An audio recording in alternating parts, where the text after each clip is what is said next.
우리는 인생 속에서 예측할 수 없는 일들을 만날 때가 있습니다. 나름 계획을 가지고 살아가지만 앞으로 이렇게 살겠다고, 이렇게 사업을 이루겠다고, 자녀를 이렇게 키우겠다고 계획을 세워놓고 살아가지만 갑자기 통제할 수 없는 일들이 생겨나죠. 예측할 수 없는 일들이 우리에게 닥칩니다. 사고를 만나기도 하죠. 올해도 우리 교회에 교통사고가 몇 분이 일어나가지고 참 마음이 힘들었는데요. 또 질병에 걸리기도 하죠. 그냥 간단히 나을 수 있는 질병이면 괜찮지만 오랫동안 병원 생활을 해야 하는 이런 질병이면 시간도 써야 되죠. 마음도 써야 되죠. 돈도 써야 되죠. 참 힘들 때가 있습니다. 또 여러분 그런 경우가 있는지 모르겠지만 투자한 주식이 폭락하는 경우들이 있죠. 투자한 암호화폐가 폭락하는 경우들이 요즘 종종 있습니다. 제 주변에도 뭐 가까운 분은 아니지만 지금은 좀 많이 올랐더라고요. 저도 잘 모르지만 그 부분에 대해서 이 코인을 많이 투자했어요. 그런데 이게 알고 보니까 사기 코인이었던 거예요. 그래서 재산의 많은 부분을 한순간 잃어버린, 그래서 정말 자살 충동까지 느끼는. 왜냐하면 자기만 끌어쓴 게 아니라 빚내서 이걸 투자했기 때문에 그런 상황을 겪는 분들도 제가 봤습니다. 또 몇 해 전에는 코로나라고 하는 듣도 보도 못한 이런 질병이 전 세계에 들어닥쳐서 우리를 당황하게 만들었죠. 처음에 여러분 우리가 얼마나 당황했습니까? 코로나 처음에 전부 다 마스크 쓰고 전부 다 뭐 길거리에 사람도 없을 정도로 그렇게 혼란함을 겪었던 그런 시기를 우리가 겪었죠. 이런 일이 생기면 우리는 당황합니다. 그 누구도 초연할 수가 없어요. 믿음을 가지고 있는 저와 여러분들도 마찬가지입니다. 우리는 하나님을 의지하고 살아가고 거룩해져가는 과정 속에 있는, 성화의 과정 속에 있는 삶을 살아가지만 막상 인생에 예기치 못하는 풍랑이 불어오면 우리는 분노하죠. 화가 납니다. 이게 도대체 뭐야? 불안하죠. 내 인생이 망할 것 같은, 내 인생이 끝날 것 같은, 또 우울함에 빠지기도 합니다. 모든 의욕을 잃어버리고 포기해버리고 싶은 그런 문제에 깊이 빠지기도 하죠. 이런 일들이 우리 신자들에게도 일어나는 것입니다. 여러분들은 어떻습니까? 여러분들은 계획성을 갖고 살아가는 사람들입니까? 저는 뭐 MBTI를 뭐 맹신하는 그런 사람은 아니에요. 너무 거기에 막 집착하는 사람들 보면 좀 한마디 해주고 싶습니다. 그러나 뭐 나름대로 참고는 할 수 있죠. 저는 ESTJ거든요. ESTJ. 저랑 똑같은 MBTI를 갖고 있는 친구가 우리 교회의 하온이에요. 하온이가 저랑 똑같더라고요. 좀 다른 것 같은데 아무튼 똑같더라고요. 그래서 놀라웠는데 저는 J입니다. J. 계획성을 갖고 살아가는 사람이에요. 갑자기 누가 만나자 그러면 저는 좀 싫습니다. 좀 미리 약속을 잡아놓고 만나고 이런 거 좋아해요. 또 여행 갈 때도 계획을 다 잡아놓고 여행을 가죠. 뭐 예약할 거 다 해놓고 어디에서 뭘 할지 이런 것들을 다 정해놓고 여행을 갑니다. 예정에 없는 일이 일어나는 것에 대해서 별로 좋아하지 않아요. 저는 계획대로 사는 것을 좋아합니다만, 그러나 저는 인생을 지금 40몇 년 동안 살아오면서 많이 겪어봤어요. 인생이 내 계획대로 되지 않더라는 것입니다. 교회도 마찬가지예요. 우리 오직은혜 교회가 제 계획대로 됐다면 우리는 건물 하나 샀어야 됩니다. 지금 근데 제가 그때 너무 겸손하게 처음에 개척할 때 적어도 한 10년은 여기에 서 있어야 되지 않을까요? 그렇게 제가 말했거든요. 말이 씨가 되는 것 같아요. 그때 그냥 몇 년 만에 건물 세운다 그렇게 했어야 되는데 여러분 이것도 사실은 위험한 생각이죠. 아무튼 계획대로 되지 않아요. 우리 인생이 우리의 계획대로 되지 않습니다. 오늘 본문에 제자들이, 예수님의 이 제자들이 예상치 못한 풍랑을 만나는 장면을 우리는 보게 됩니다. 그리고 그 풍랑을 만난 제자들을 향해서 예수님이 찾아오시죠. 이 이야기는 우리가 주일학교 때부터 잘 알고 있습니다. 아까 하람이가 그때 한 사람이 그 사람도 무리를 걸었잖아요. 딱 얘기를 하더라고요. 우리 하람이도 다 아는 이야기예요. 한 번쯤은 다 들었던 내용들이고 몇 차례 설교를 들었던 내용입니다. 그러나 오늘 이 풍랑이라고 하는 특징과 또 예수님의 속성을 이어가면서 같이 이 문제를 한번 살펴보도록 하겠습니다. 그러면서 우리 인생의 풍랑이 찾아올 때 우리는 어떻게 소망을 얻을 수 있는가, 이것을 살피면서 함께 은혜를 나눠보고자 합니다. 본문 45절로 47절 말씀, 제가 45절 46절 읽고 47절 말씀은 다 같이 읽겠습니다. 예수께서 즉시 제자들을 재촉하사 자기가 무리를 보내는 동안에 배 타고 앞서 건너편 벳세다로 가게 하시고 무리를 작별하신 후에 기도하러 산으로 가시니라. 시작. 저물매 배는 바다 가운데 있고 예수께서는 홀로 무태에 계시다가. 아멘. 여러분, 오늘 이 본문에 앞서 있는 이야기는 또 저 유명한 오병이어 사건 이야기입니다. 여러분, 예수님께서 5,000명, 장정만 5,000명이니까 아이들과 여성들까지 다 포함하면 약 한 15,000명에서 2만 명이나 되는 사람을 한 시간 만에 다 먹이신 거예요. 한순간에 다 먹이신 거예요. 그리고 예수님이 떡 5개와 물고기 2마리를 떼고 제자들에게 나눠주고 제자들이 또 그것을 나눠줄 때 놀라운 기적이 일어났던 것이죠. 여러분, 그때 사람들은 어떤 반응을 보였을까요? 놀라웠죠. 그런 기적 여러분 보셨습니까? 사람들이 놀라워합니다. 우와, 대단하다. 우리는 계속 배고팠었는데 예수님은 우리의 배를 채우실 수 있는 분이시구나. 저분을 왕으로 삼아야겠다. 요한복음 6장에 보면 예수님을 왕 삼으려고 예수님을 붙잡습니다. 예수님, 우리의 왕이 되어주세요. 예수님은 우리의 영웅입니다. 이런 상황이었던 것이죠. 또 제자들이 예수님의 것을 받아서 또 나누어 줬어요. 그러면 여러분, 제자들도 그 기적에 참여한 거예요. 다른 사람들이 그 기적을 일으키는 제자들을 보면서 와, 베드로 대단하다, 안드레 대단하다, 빌립 대단하다. 사람들은 제자들도 추켜 세웠을 것입니다. 와, 당신들이 우리와 함께 있다면 우리는 아무 걱정이 없을 거예요. 우리는 아무 염려가 없을 거예요. 라고 이렇게 추켜 세웠던 거죠. 칭송했던 것이죠. 여러분, 분위기 좋습니다. 예수님, 베드로, 사람들이 환호를 하고 있습니다. 여러분, 그런데 예수님께서 뭐라고 말씀하십니까? 자리를 떠나자라고 말씀하세요. 여기에 있지 말고 제자들아, 너희는 이 바다를 건너가서 저 벳세다로 건너가라 라고 말씀하세요. 예수님도 산으로 올라가셔서 기도하러 가시죠. 아니, 분위기 좋잖아요.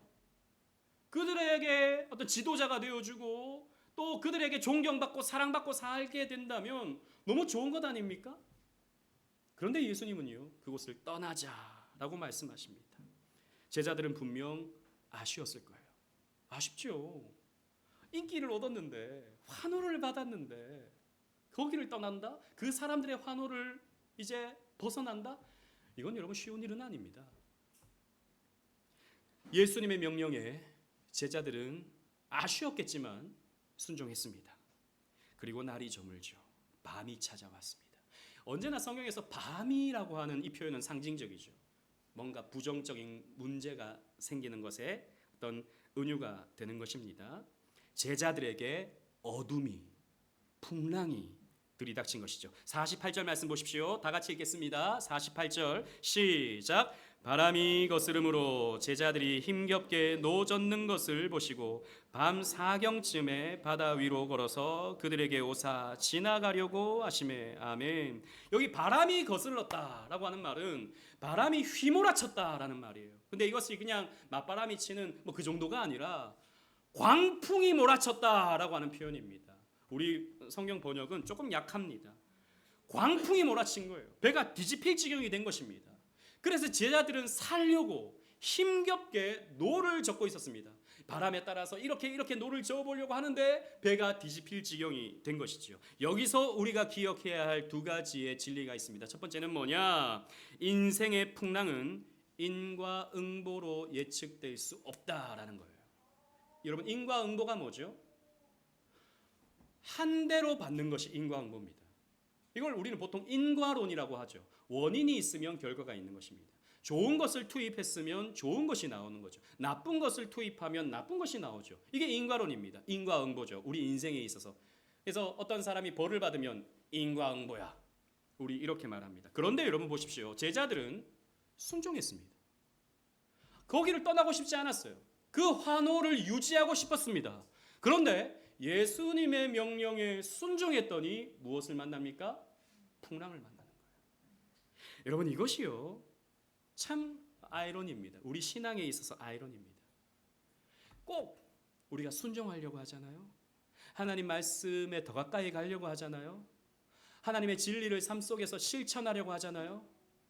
그럼 하나님이 좀 이쁘게 봐주시고 복을 주셔야 되잖아요. 그런데 그렇지 않더라는 겁니다. 광풍이 찾아오는 거예요.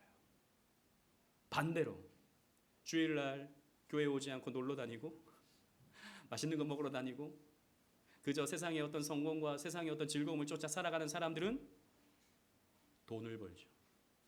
우리는 그런 사람들이 하나님이 언젠가는 벌을 내리실 거야 라고 생각하는데 아니요. 잘 먹고 잘 삽니다. 죽을 때까지요. 이런 것을 보면 참 헷갈리는 거죠. 뭐지? 하나님 도대체 뭐지? 하나님 왜 이렇게 하시지? 하나님 나쁜 사람들은 벌을 주셔야죠. 저 같은 사람에게 복을 주셔야죠. 우리 이렇게 생각합니다. 그러나 여러분, 광풍은 인과론이 아닙니다. 광풍은 인과응보가 아니라는 거예요. 두 번째로, 인생의 풍랑은 전문가도 쉽게 해결할 수 없는 문제가 된다는 것입니다. 인생에 찾아오는 광풍. 여러분, 제자들의 직업이 무엇이었죠? 어부였습니다. 물론 다른 직업을 갖고 있던 제자들도 있었어요. 그러나 많은 수가 어부였어요. 즉, 이 예수님의 제자들은 갈릴리 바다의 지형과 기후와 상황을 누구보다도 잘 알고 있는 전문가들이었습니다. 나름 광풍도 경험해 봤을 거예요. 그러나 들이닥치는 심각한 광풍에 있어서 그들의 경험은 무용지물이었습니다. 그들의 지식은, 그들의 경험은 아무 쓸모없는 것이 되어버리고 만 것이죠. 여러분, 어느 정도는 우리가 우리의 인생을 컨트롤할 수 있어요. 어느 정도는. 무엇이 있으면 컨트롤이 가능합니까? 무엇이 있으면 우리 인생을 어느 정도 통제 가능하죠? 예측 가능하죠? 돈이 있으면 돼요, 여러분. 그래서 여러분 돈 벌려고 하잖아요. 가능한 한 돈을 많이 벌려고 하잖아요. 왜요? 돈이 있으면 내 인생을 어느 정도 컨트롤할 수 있습니다. 돈이 없으면 어떻게 해야 돼요? 보험 들어야 됩니다. 저 같은 사람은 보험 들어놔야 돼요. 그래야 광풍이 찾아올 때 어느 정도 대비는 할 수 있어요. 또 어떻게 하죠? 지식을 가지려고 하죠. 어떤 부분에 있어서 이 광풍에 대해서 연구해보자. 그래서 기상학자들이 있죠. 석박사들이 있죠. 우리 기상청에는 타고난 석박사들이 다 포진하고 있어요. 그래서 대한민국의 날씨를 예측하죠. 어느 정도는 맞아요. 그러나 우리는 압니다. 항상 맞는 게 아니에요. 자주 틀려요. 이번 주도 마찬가지였습니다. 이번 주에 비 온다고 한 그 시간에는 비가 안 오고 비 안 온다고 한 시간에는 비가 오더라고요.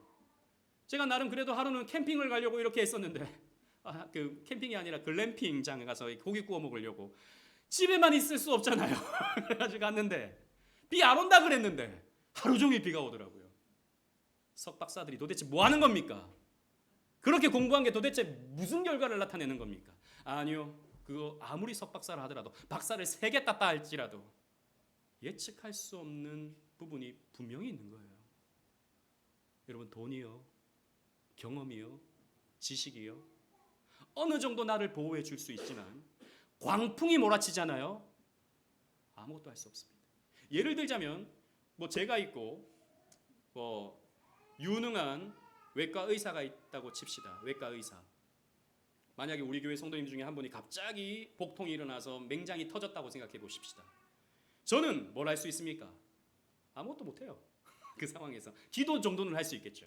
그러나 외과 의사는 그분에 대해서 치료를 할 수 있겠죠. 긴급 수술을 할 수 있겠죠. 도구만 있다면 가능할 겁니다. 그런데 여러분, 누군가가 심각한 사고로 인해서 뇌사 상태에 빠졌다고 생각해 보십시다.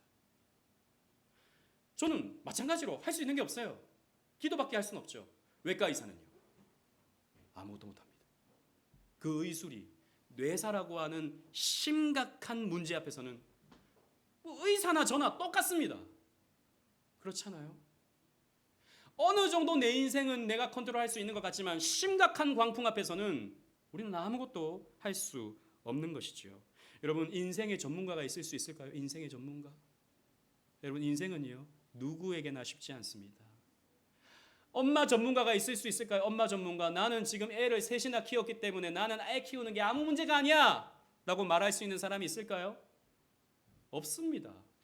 셋째라 하더라도 넷째라 하더라도 다섯째라 하더라도 여전히 힘든 것이죠. 오은영 박사님은 자녀를 키우는 게 쉬울까요? 내가 나름 솔루션을 알고 있으니까 이 문제에 대해서는 이렇게 하면 우리 아이가 잘 크고 저렇게 하면 우리 아이가 문제가 해결되고, 여러분 그렇게 될까요? 저는 오은영 박사님한테 그런 질문을 해본 적도 없지만 저는 압니다. 쉽지 않아요. 쉽지 않아요. 그 누구도 나는 인생의 전문가다라고 말할 수 있는 사람이 없습니다. 여러분 우리는 기억해야 돼요. 인생의 광풍 앞에서 나는 아무것도 할 수 없다라고 하는 것을 여러분들은 인정하셔야 되는 겁니다. 어떤 사람들에게 있어서는 이 말이 굉장히 무기력하게 들릴 수도 있을 거예요. 아니 목사님, 그런 상황에서 해결할 수 있는 방법을 가르쳐 주셔야죠. 그 광풍을 해결할 수 있는 방법을 목사님은 가르쳐 주셔야죠 라고 여러분 말씀하실지 모르겠지만, 저는 여러분들에게 이런 진리를 가르쳐 드리는 겁니다. 인생의 광풍 앞에서는 답이 없다는 것을요.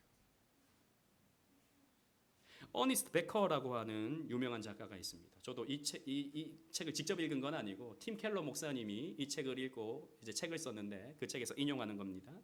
이 어니스트 베커는 죽음의 부정이라는 책을 썼어요. 플리처상을 받았고 유명한 책이고 우리 한국에도 번역이 되어 나와 있습니다. 이 책에서 이 어니스트 베커는 뭐라고 말하냐면, 오늘날 이 시대의 사람들은 부정적인 것을 회피하는 시대다라고 말하고 있어요. 죽음, 고통, 고난 이런 것들에 대해서는 사람들이 말하기를 싫어하는 시대다라는 거죠. 지금 20세기 이후로 살아가는 우리 시대가 더욱 그렇다는 겁니다. 실제로 그렇잖아요. 친구들 모였는데 나는 죽으면 어떻게 될까? 이런 말을 하면 사람들이 뭐라 그럴까요? 야, 왜 분위기 깨게 그런 소리를 해? 이렇게 말할 겁니다. 나는 내 인생에 답이 없어 라고 말하면 사람들이 뭐라고 할까요? 야, 왜 답이 없어? 열심히 살면 되지. 열심히 하면 되지. 이렇게 말할 겁니다. 우리는 내 인생의 광풍에 답이 없다라고 하는 것에 대해서는 생각하기도 싫어하고요. 어떻게든 해결할 수 있다라고 우리는 세뇌를 당하죠. 세뇌를 당하며 우리는 살아가는 것입니다. 그러면서 이 어니스트 베커는 이렇게 말합니다. 이 사람은 기독교인은 아니에요. 불가지론자에 가까운데 그 사람은 이렇게 말합니다. 기독교인이 아닌데 이렇게 말하는 거예요. 기독교는 참으로 위대한 이상적인 어리석음이다. 기독교는 인간 조건에 대한 유치한 신뢰와 희망이지만 또한 신비의 영역을 열어준 신뢰와 희망이다. 기독교는 우리가 손꼽을 수 있는 모든 것 위에 우뚝, 어쩌면 어떤 필수적인 측면에서 가장 높이 솟아있다 라고 말해요. 무슨 말이냐? 말이 어렵죠. 오늘날 이 시대 사람들은 인생에 대해서 진지하게 생각하지 않는다는 겁니다. 하지만 기독교를 믿는 사람들만큼은, 적어도 기독교 교리를 철저하게 믿는 사람이라면 죽음에 대해서 생각하죠. 여러분, 우린 천국에 대해서 생각하지 않습니까? 그것을 소망하지 않습니까? 그리고 부정적인 것에 대해서, 내가 죄인이라는 것, 죄로 인해서 내 삶에 광풍이 몰아닥친다고 하는 이 사실을 우리는 인정하고 살아가죠. 그런 면에서 기독교는 인생을 사는 데 있어서 가장 높이 솟아있는 철학체계다라고 어니스트 베커는 불신자이지만 이렇게 말하고 있는 것이죠. 사람들은 이렇게 말합니다. 야, 이 시대에 무슨 하나님을 믿어. 하나님을 믿는 건 약한 사람들이나 믿는 거야.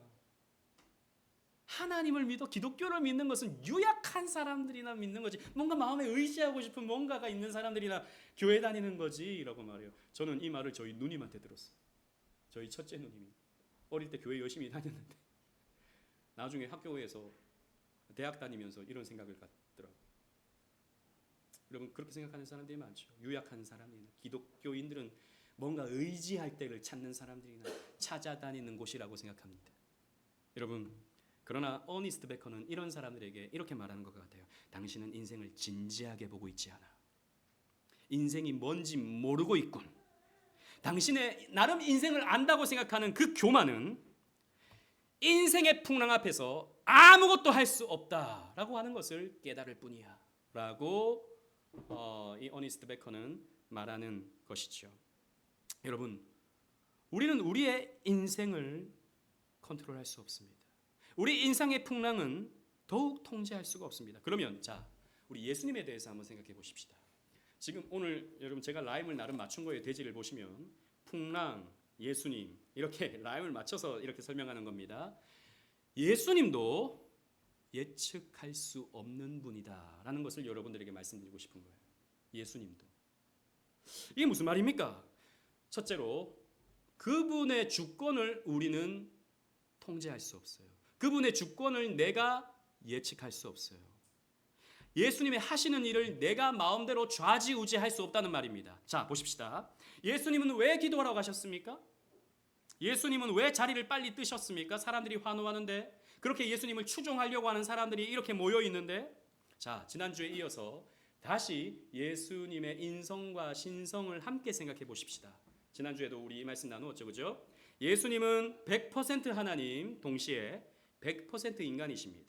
자, 그렇다면 우리는 그 예수님을 생각하면 하나님으로만 생각하는 경우가 많아가지고, 예수님은 죄를 안 지으셨으니까 어떤 유혹과 어떤 고민도 없이, 이런 것 없이 늘 평안하게 사셨을 거라고 생각합니다. 그렇지 않아요. 그러면 인간이 아니에요. 그렇다면 인간이 아니죠. 예수님도 똑같이 마음이 흔들릴 수 있는 분이십니다. 그래서 예수님도 시험을 받으셨죠. 장정만 5천 명, 여인들과 아이들까지 포함하면 약 2만 명이나 되는 사람들이 예수님을 환호합니다. 예수님, 우리의 왕이 되어주세요.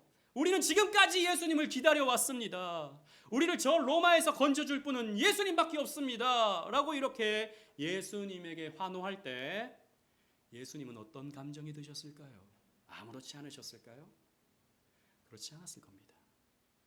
여러분, 저는 작은 교회이지만 우리 성도님들이 이렇게 제 설교에 좀 반응을 하고, 또 한 분이 목사님 오늘 말씀 너무 좋았어요. 그러면 제 마음이 어떨까요? 한 분만 그렇게 말해도 제 마음이 막 설렙니다. 오늘 입으로 말하지 마세요. 또 그럼 너무 가식처럼 보이니까. 한 분만 그렇게 말해도. 제가 부교육자 생활할 때는 또 큰 교회 있었잖아요. 몇천 명 앞에서 제가 설교했다고요. 그때는요, 제가 이런 대접 안 받았다고요. 제가 꽤 괜찮은 대접을 받았습니다. 제가요, 구름 위로 날아다니는 기분을 많이 느꼈어요.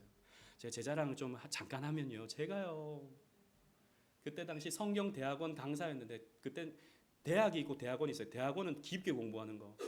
제가 대학원 강사였는데, 제가 이제 강의하는 그 반은요, 사람들이 막 많이 모였어요. 몇십 명, 50명, 60명. 우리 사모가 증인입니다. 그 클래스에 있었으니까. 근데 다른 목사님이 하는 클래스에는 막 5명, 6명 이래가지고 제가요, 질투를 받았다고요. 별로 감흥이 없으시네요. 그렇게 되잖아요. 여러분, 사람들이 목사님 하잖아요. 고무됩니다. 실제로 그렇게 돼요. 내가 이런 사람인가? 이런 느낌이 든다고요.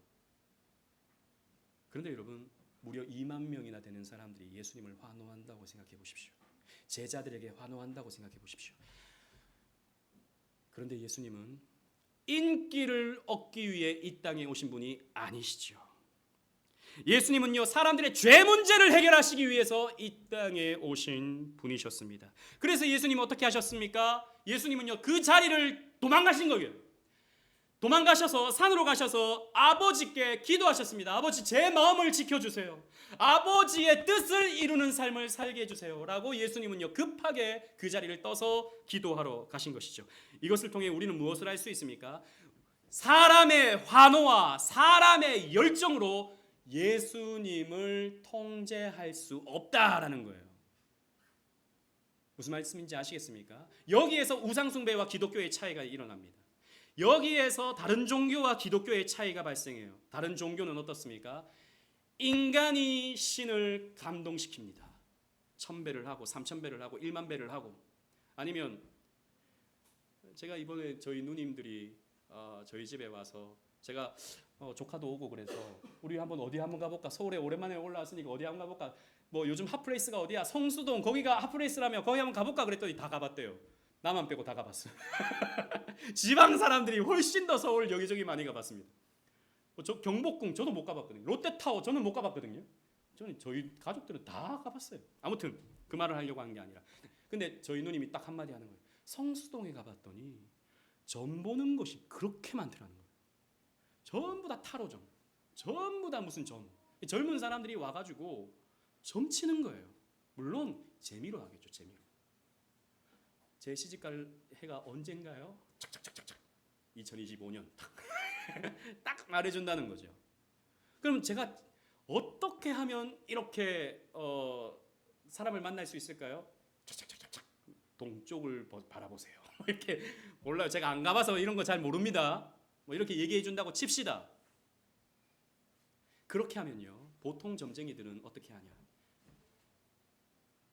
이걸 원한다면 그러면 정성을 바치세요라고 말하죠.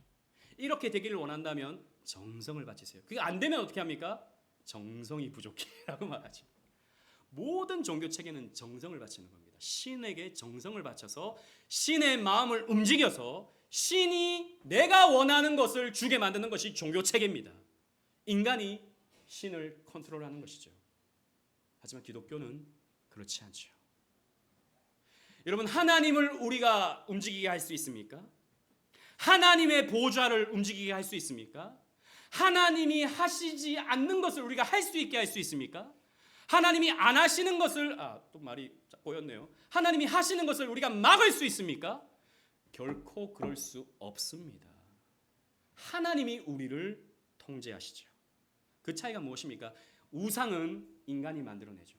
뭐 나무로 조각해서 만들든 금속으로 주조해서 만들든 돌을 깎아서 만들든 인간이 만들어내는 것입니다. 하지만 하나님은 인간을 빚으시죠. 우리가 하나님을 빚을 수가 없는 것이, 하나님을 형상으로 만들 수 없는 것입니다. 이 차이인 거예요. 여러분, 하나님이 우리를 통제하십니다. 우리가 신을 통제하는 게 아니에요. 우리가 예수님을 통제할 수 없는 것입니다. 그분의 주권을, 그분의 하시는 일을 우리가 예측할 수 없고 통제할 수 없어요. 그리고 두 번째로, 예수님의 사랑을 통제하거나 측량할 수가 없습니다.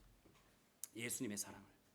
자, 48절, 49절 다시 보십시오. 제가 48절 읽고 49절 다 같이 읽겠습니다. 바람이 거스름으로 제자들이 힘겹게 노젓는 것을 보시고 밤 사경쯤에 바다 위로 걸어서 그들에게 오사 지나가려고 하시매. 시작. 제자들이 그가 바다 위로 걸어오심을 보고 유령인가 하여 소리 지르니. 아멘. 여러분, 밤 사경이면 깜깜한 새벽입니다. 그 깊은 새벽에 폭풍우가 몰아닥쳐서 힘겹게 노를 젓고 있는데 저 바다 한가운데로 누군가가 걸어오고 있습니다. 그 누구라도 유령이다 라고 하지 않겠습니까? 제자들이 그렇게 말했어요. 유령이다. 누가 바다 위로 걸어온다. 너무 놀라서 이렇게 외쳤던 것이죠. 그런데 제자들은 예수님을 유령처럼 보고 있는데, 자, 예수님은 제자들을 어떻게 보고 있는지 한번 보십시오. 본문에서 어떻게 보고 있어요? 힘겹게 노젓는 것을 보십니다. 제자들은 지금 광풍을 보고 있고요. 배가 뒤집힐 지경이야. 그런데 지금 유령이 다가오고 있어. 라고 지금 내 삶에 불이 닥친 문제를 쳐다보고 있는데, 예수님은 무엇을 바라보느냐? 제자들이 힘겹게 노젓는 것을 지켜보고 있는 거예요. 여러분, 예수님은 풍랑을 쳐다보지 않습니다. 왜냐하면 예수님에겐 풍랑은요, 아무것도 아니기 때문이에요. 복음서의 다른 장면 여러분 잘 아시죠? 예수님과 함께 제자들이 배 타고 갈 때 또 폭풍우가 일었습니다. 그때 예수님께서 어떻게 하시죠? 바람과 바다를 꾸짖으십니다. 잠잠해.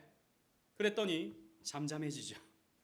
아무것도 아니. 예수님에게 이 폭풍우는요, 풍랑은요, 아무것도 아닙니다. 예수님이 보실 때 마음이 동하는 것은 제자들이 힘겹게 노젓는 거예요. 어떻게든 살려고 아등바등, 이 풍랑 앞에서 어떻게든 살아보려고 아등바등 애쓰고 있는 제자들이 너무 안쓰럽고 너무 불쌍해 보이는 것이죠. 여러분 기억하십시오. 우리가 힘들 때, 우리가 이 험한 세상, 이 풍랑 앞에서 이리저리 흔들리고 어떻게든 살아보려고 아등바등할 때 우리 주님께서 우리를 불쌍히 여기십니다. 누군가 널 위하여 누군가 기도하네. 내가 홀로 외로워서 마음이 무너질 때 누가 날 위해 기도해줘요? 예수님이. 여러분이 아니고 예수님이. 윤복희 씨의 여러분을 말했던 겁니다. 여러분이 아니고 예수님이 우리를 위해 기도해 주시는 거예요. 우리를 불쌍히 여기셔서. 여러분, 데인 오틀런드라고 하는 이분이 쓴 온유하고 겸손하니라는 책에 이런 구절이 있습니다. 여러분 한번 잘 들어보십시오. 그분의 동정은, 우리를 향한 그분의 동정은 우리 자신의 경험에 비춰보면 부모가 자식에게 느끼는 감정과 가장 비슷하다. 여러분, 자식들이 고생하는 거 보면 마음이 참 불쌍하잖아요. 그 마음을 우리 주님께서 가지신다는 거죠. 사실 그리스도의 동정심은 그보다 훨씬 강하다. 우리가 고통받을 때 예수님도 함께 고통받으신다. 우리가 고난받을 때 그분은 자신의 고난처럼 그 고난을 여기신다. 예수님의 인성은 우리의 고난에 온전히 참여하신다. 그분은 자기 백성이 고통받는 것을 보면 사랑의 감정을 억제하지 못하신다. 데인 오틀런드는 이렇게 표현했습니다. 즉 우리 지금 오늘 설교로 표현하면 예수님의 사랑은 우리의 힘듦 앞에서 그 사랑을 통제하지 않으신다라는 거예요. 여기에 우리의 소망이 있습니다. 여러분, 이때 여러분 풍랑 쳐다보지 마시고 파도 쳐다보지 마시고 유령이라고 생각하지 마시고 나를 향해서 그 동정의 마음을 향해 찾아오시는 그리스도를 바라보셔야 돼요. 이게 우리가 안 돼요. 당장 내가 죽을 것 같으니까 요거 쳐다보고 요거 쳐다보고 바다 쳐다보고 하늘 쳐다보고 바람 쳐다보고 그거 쳐다보니까 여전히 힘든 거예요. 그거 쳐다보니까 여전히 마음이 괴로운 거예요. 아니요. 나를 향해서 그 동정의 마음, 그 부모의 마음을 가지고 같이 아파하시며 같이 눈물 흘리시며 나를 위해 기도로 품으시는 그리스도를 여러분 바라보셔야 되는 것입니다. 그리고 제자들을 향해서 이렇게 말씀하십니다. 50절 말씀 우리 다 같이 읽겠습니다. 50절 말씀 시작. 그들이 다 예수를 보고 놀람이라. 이에 예수께서 곧 그들에게 말씀하여 이르시되 안심하라, 내니 두려워하지 말라 하시고. 아멘. 우리가 여기서 눈여겨봐야 할 두 가지의 표현이 있는데요. 첫 번째는 48절입니다. 아까 읽었던 50절은 아니고 그들에게 오사 지나가려고 하시매라고 하는 표현입니다.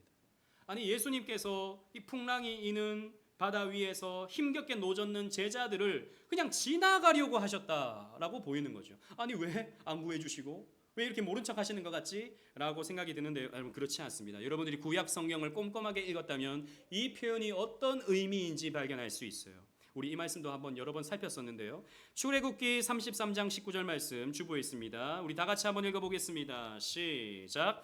여호와께서 이르시되 내가 내 모든 선한 것을 내 앞으로 지나가게 하고 여호와의 이름을 내 앞에 선포하리라. 나는 은혜 베풀 자에게 은혜를 베풀고 긍휼히 여길 자에게 긍휼을 베푸느니라. 아멘. 여러분, 이 말씀의 배경을 잘 아시죠? 모세가 하나님 앞에 이렇게 구합니다. 하나님, 주의 영광을 내게 보이소서라고 시내산에서 이렇게 외쳤을 때 하나님께서 이 말씀을 주시는 거예요. 그런데 내 모든 선한 것을 내 앞으로 지나가게 하고 그랬습니다. 지나가게 하고. 즉 이 지나간다라고 하는 표현은 구약에 있어서 하나님의 임재를 나타내는 표현이에요. 하나님의 영광을 나타내고 하나님의 은혜를 나타내는 그 임재가 이루어질 때 하나님의 지나가심이라고 표현하는 것입니다. 이것이 엘리야에게도 적용됩니다. 열왕기상 19장 11절 상반절에 보면 여호와께서 이르시되 너는 나가서 여호와 앞에 산에 서라 하시더니 여호와께서 지나가시는데 여호와 앞에 크고 강한 바람이 산을 가르고 바위를 부수나. 엘리야도 하나님의 영광을 봤죠. 똑같이 그 시내산에서. 근데 하나님이 지나가셨다라고 하는 표현을 사용하고 있는 거죠. 즉 제자들이 이렇게 힘겹게 노젓고 있을 때 어떻게 됐습니까? 하나님이 임재하셨습니다. 하나님이신 예수님께서 임재하시는 거예요. 그리고 그들의 주가 되십니다. 그들의 하나님이 되어주시는 것입니다. 우리 주 예수 그리스도는 우리가 고통받을 때 나에게 임재해 주시는 하나님이시다 라는 것이죠. 그리고 또 중요한 표현은 50절 말씀입니다. 안심하라, 내니 두려워하지 말라 라고 하는 표현이에요. 이 말씀도 우리가 여러 차례 살폈었는데 여기서 내니라고 하는 이 표현은 헬라어로 보면 에고 에이미라고 하는 표현입니다. 영어로 표현하면 I am이죠. 좀 이상합니다. I am, 나는, 뭐 내니, 이게 뭐냐 싶지만 여러분, 이 에고 에이미라고 하는 헬라 표현을 히브리어로 바꾸면 뭐가 됩니까? 여호와가 됩니다. 즉 예수님께서 안심하라, 나는 여호와다. 모세가 만났던 여호와, 엘리야가 만났던 여호와, 너희를 저 풀무불 같은 애굽에서 인도해내어 너희와 언약을 맺었던 여호와, 그 여호와가 바로 나다 라고 하는 것을 예수님께서 말씀하고 있는 것이죠. 그런데 여러분, 모세가 그 여호와의 그 임재 앞에서 어떻게 했습니까? 그 떨기나무 가운데 불붙은 그 상황 속에서 모세는 하나님의 임재를 경험하면서 어떻게 했습니까? 두려웠습니다. 그래서 얼굴을 가리죠. 왜? 하나님의 얼굴을 보면 죽는다고 생각했기 때문입니다. 그리고 신을 벗습니다. 두려운 존재이기 때문이에요. 구약에 나오는 모든 인물들이 그렇습니다. 엘리야는 하나님을 보았을 때, 그 하늘 성소에서 하나님을 보았을 때 어떻게 말합니까? 화로다 나여 망하게 되었도다 라고 말합니다. 왜? 하나님의 그 영광이 너무나도 눈부시기 때문에 나는 망한다라는 것이죠. 나는 죄인임이 드러난다라는 것입니다. 여러분, 하나님의 임재는 두려운 거예요. 하나님은 그만큼 엄위하신 분이십니다. 그런데 참 은혜로운 표현이 이것입니다. 두려워하지 말라, 내니 안심하라. 안심하라, 내니 두려워하지 말라 라고 말씀하십니다. 원래는 두려우신 하나님이신데 그 두려우신 하나님이 그 위엄을 버려버리고 그 엄위하심을 내어 던져버리고 인간이 되셔서 제자들과 함께 해주시는 거예요. 여러분, 이것이 복음입니다. 이것이 은혜입니다. 여러분 보세요. 제자들의 두려움을 예수님께서 가져가시는 거예요. 여러분들의 인생의 항해 가운데 풍랑을 만날 때 여러분들이 그리스도를 만나잖아요. 그리스도의 임재를 누리잖아요. 그러면 여러분들은 두려움을 이깁니다. 이게 신앙이거든요. 근데 왜 우리가 두려움을 이길 수 있습니까? 그리스도께서 두려움을 가져가시기 때문입니다. 여러분, 아까 우리 하람이가 딱 맞춰가지고 너무 기뻤는데, 풍랑을 경험했던 구약의 선지자가 있었죠. 누구였습니까? 하람이도 아는데 요나죠. 요나. 얼마 전에 우리가 말씀 살폈지 않습니까? 요나가 풍랑을 경험했습니다. 근데 요나가 풍랑을 경험했던 것은 요나에게 메시지를 주는 하나님의 사인이었죠. 그런데 자기가 문제가 있어서 이 풍랑이 생겼다는 것을 요나는 알고 나를 바다에 던져라, 선원에게 그렇게 말합니다. 그리고 바다에 던지고 풍랑은 잔잔해지죠. 근데 바다에 던져진 요나를 하나님께서 어떻게 하십니까? 큰 물고기를 예비하셔서 꿀꺽 삼키게 만들었습니다. 그런데 그 뱃속에서 요나의 기도를 보십시오. 요나서 2장 3절입니다. 다 같이 한번 읽어보겠습니다. 주보에 있습니다. 시작. 주께서 나를 깊음 속 바다 가운데 던지셨으므로 큰 물이 나를 둘렀고 주의 파도와 큰 물결이 다 내 위에 넘쳤나이다. 여기 보면 주께서 나를 바다 가운데 던지셨다라고 되어 있잖아요. 이 던지다라고 하는 표현의 히브리어를 찾아보면 샬라크라는 말입니다. 이 말은 내버리다라는 뜻도 가지고 있어요. 즉 요나는 이렇게 기도한 거예요. 하나님이 나를 버리셨잖아요. 이렇게 말하는 거예요. 그런데 여러분 생각해 보세요. 하나님이 요나를 버리셨습니까? 아니요. 요나 스스로 나를 바다에 던지라고 했습니다. 하나님은 요나를 버린 적이 없어요. 그런데 보세요. 요나 대신에 버려진 분이 계십니다. 그래서 그 물속의 깊은 곳에서 두려웠던 분이 계십니다. 누구시죠? 그리스도십니다. 그래서 그리스도는 십자가 앞에서 두려워하며 떠셨습니다. 아버지, 이 잔을 내게서 지나가게 하여 주옵소서. 땀방울이 핏방울이 되도록 두려워하셨다고요. 그 누구보다도, 그 인생 가운데 누구보다도 두려움을 겪으셨던 분이 우리 주님이십니다. 왜냐하면 우리의 두려움을 가져가시거든요. 그리고 예수님은 십자가에서 버려지시죠. 어찌하여 나를 버리셨나이까? 엘리 엘리 라마 사박다니. 예수님은 의만 행했습니다. 그런데 버려지셨죠. 그래서 깊은 수월의 바닷속으로 들어가셔서 철저한 두려움에서 고통당하셔야 했습니다. 지옥의 고통을 당하셨죠. 그래서 여러분, 우리가 그리스도 안에 거할 때 저와 여러분들은 예수님이 가져가신 그 두려움 때문에 우리는 안심할 수 있게 되는 것입니다. 여러분, 내가 내 인생을 컨트롤할 수 없어요. 그렇기 때문에 우리는 어떻게 합니까? 우리 인생을 주님께 맡겨버리는 겁니다. 광풍이 일면 괜찮아. 우리 주님께서 이 광풍 가운데 함께 하시기 때문에 괜찮아 라고 말할 수 있는 거죠. 이것이 신앙입니다. 그것을 위해 예수님께서 이 땅에 오셨던 것이죠. 그래서 마태복음 12장 39절에 예수께서 대답하여 이르시되 악하고 음란한 세대가 표적을 구하나 나는 선지자 요나의 표적밖에 보일 표적이 없느니라 라고 말씀하십니다. 그 요나의 두려움을, 그 요나의 버려짐을 그리스도께서 가져가시기 때문입니다. 말씀을 맺겠습니다. 여러분, 우리는 주님을 통제할 수 없습니다. 어떤 치성과 어떤 환호로도 우리는 예수님을 좌지우지할 수 없습니다. 그래서 우리의 인생의 삶에 풍랑이 찾아올 때 여러분 기억하세요. 우리의 그 어떤 열심과 노력과 지식과 돈과 성공으로도 그 문제를 해결할 수 없어요. 우리에게 필요한 것은 무엇입니까? 그리스도가 필요합니다. 돈이 아니에요. 경험이 아니에요. 지식이 아니에요. 저와 여러분들에게 필요한 것은 그리스도가 필요한 것입니다. 여러분, 그리스도께로 오십시오. 그리스도를 붙드십시오. 그리고 이렇게 기도하십시오. 주님, 저는 아무것도 아닙니다. 그러나 저는 주님이 필요합니다. 제 인생에 주님이 주인 되셔야 됩니다. 주님께서 내 인생의 선장이 되어 주셔야 됩니다. 주님께서 함께 하시는 이 항해가 광풍이 몰아친다 할지라도 나는 주님 안에서 평안할 수 있을 것입니다. 이렇게 우리가 기도하며 나아갈 때 주님께서 우리를 받아주십니다. 따뜻하게 받아주실 것입니다. 그리고 폭풍까지도 다스리시는 주님께서 진짜 우리 인생에 평안과 안심을, 샬롬을 주실 것입니다. 여러분 스스로 아무리 여러분의 인생을 컨트롤하려고 통제해보려고 애써 보십시오. 되는지 안 됩니다. 여러분은 계속 실패의 울음을 멈출 수가 없을 것입니다. 내 인생을 내가 컨트롤하려고 하면 할수록 여러분들은 지칠 것입니다. 주님께 맡기십시오. 그분의 능력의 팔을 의지하십시오. 그리고 주님께서 주시는 샬롬을, 그 평안을 누리시는 우리 오직은혜 교회 모든 성도님들 되시기를 주님 이름으로 축원합니다. 아멘.